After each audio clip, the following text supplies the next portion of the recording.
Hey guys, Gimmeabreakman on early Tuesday morning. It's about 5:45 a.m.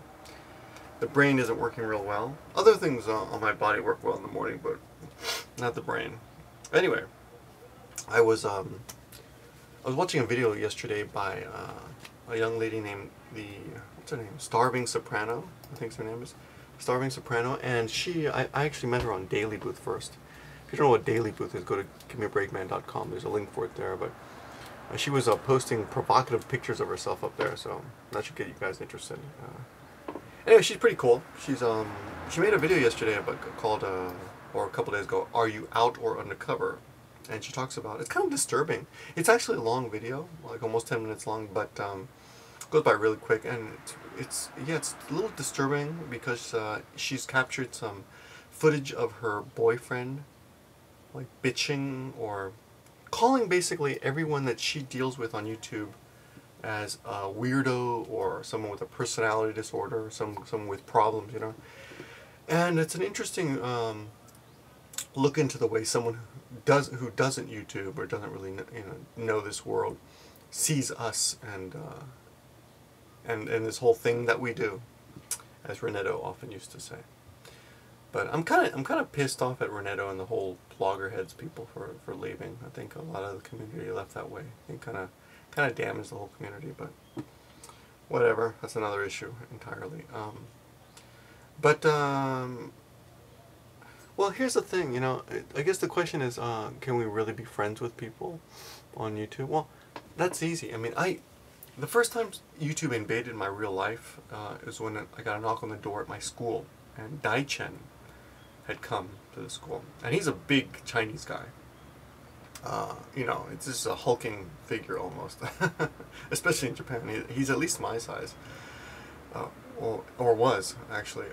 So he knocks on the door, and I open the door, and the first thing he says is Maggie, because Maggie goes, to greet him because she comes, she works at the school, and but he was a normal, nice guy, and went out to dinner with him and my wife, and he's like, hey, it's a normal, nice guy. She's like, isn't it, I think he was the first time I realized that, maybe, I guess my fears that everyone on YouTube is a freak possibly were abated with that first meeting. And then we went to the YouTube gathering, or I guess I went with Shot American, and she was very nice. She's just a little paranoid about stalkers, and, because she's a sexy girl. But she's really nice too. We met a lot of people at the YouTube gathering, and then we met other people. Anyway, long story short, I kept meeting people, and then I went to. But the thing is, when your family sees you interacting with real people on YouTube, they don't realize that they're normal people, which is bizarre because they think you're normal enough to be in the family still, right? So my family is very accepting. I'm very close to my family. We all get along. And we fight, of course, like normal families, but we get along pretty much. Good relationships. And we were all on vacation, driving around in South Florida, and I met up with John Reagan, #1, who drove out to see us. And naturally, my parents were a little skeptical, like, who is this guy? He's pretty weird. And my brother-in-law, and everyone was, well, but he's normal. He's a normal guy too. Very nice guy. So Jim RSD, met him in Florida too. Very normal people. So, but the thing is that when your parents see, or your family sees, your wife, whatever, brothers and sisters see me meeting up with YouTube people, I think it's almost for them, they don't get that they're just normal people. They just think, what are you doing, man? Like, I think it doesn't, like, in my case, it doesn't bother them that I'm making these videos. They don't watch them, they don't watch them. One of the biggest problems I had in the beginning with haters is that I was afraid my family was going to stumble across something that made them uncomfortable more than me. But they don't watch. Not even my wife watches. It was funny, I had a hater a while ago who swore he would get my, what do you call it? He would have me divorced, and I'm like, he was going to expose me, and it was funny because I was like, hey man, if you can get my wife to watch these videos, I'd pay you. She's unless the dog's involved, No interest at all.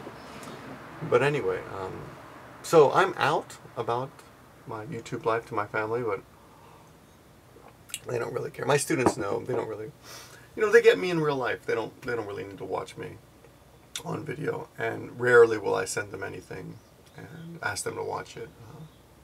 I can't remember the last time I did. With students, a little different because I'll actually teach something on some of the videos, and I'll show them something. I'll turn it into a lesson, Yeah, but anyway, you got to see this video, and if you're especially if you're making videos, go check out The Starving Soprano and the big YouTube debate, Are You Out or Undercover? And tell her how you deal with being out on YouTube to your family and friends. Okay. All right.